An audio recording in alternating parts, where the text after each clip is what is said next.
පුළුවන්. හරි ඊට කලින් මම තව ප්‍රශ්නයක් අහනවා. ඔයාලා අතිශය ජනාධිපති වුණොත් දැන් ඔයාලා ජනාධිපතියා තමන් ජනාධිපති. ජනාධිපති වුණොත් එහෙම එල්ලුම් ගහ ක්‍රියාත්මක කරන්න හදනවා. ඔයා ඒකට අනුමැතිය දෙනවද නැද්ද? දෙනවා කියලා විතරක් කියන්න.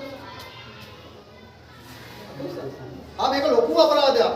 එක්ක මිනිමරුම් මොනවාද මත්ද්‍රව්‍ය ජාවාර ඒ කට්ටිය. දෙනවද? දෙන කට්ටිය තුස්සක් ගන්න. හැබැයි දෙපැත්තට එක පැත්තට නැති කට්ටිය ඉන්න බෑ. දෙන්නේ නැහැ කියලා හිතන කට්ටිය. right අතපාල දාන මම පොඩි පැහැදිලි කිරීමක් කරලා යනවා.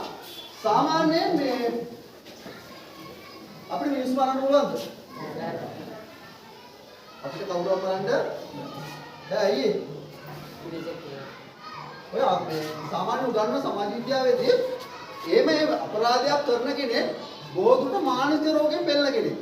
එහෙම නැත්නම් එයා දැනුමකින් තොර කෙනෙක් තමයි එහෙම දෙයක් කරන්නේ. එතකොට එහෙම කෙනෙක් මරණ එක හරිද? අපිට මරන්න අයිතියක් තියනවද? එතකොට මරණ දඬුවම කියන එක ඔය කට්ටිය කිව්වට ඒක කරන්න බෑ. හැබැයි මෙහෙම එකක් තියෙනවා. එයාලා සමාජයෙන් වෙන් කළා දඬුවම් කරන එක කරන්න ඕන වැරද්ද අවබෝධ වෙන්න. හැබැයි කවුරුවත් මරන්න අයිතිය අපට නෑ. ඒක කොහොමද තියෙන්නේ මේ අපේ පන්සිල් වල? ආනන්ද පාතා වේරමණී කියන්නේ අපේ ආගමනුත් ඒක තියෙනවා. එතකොට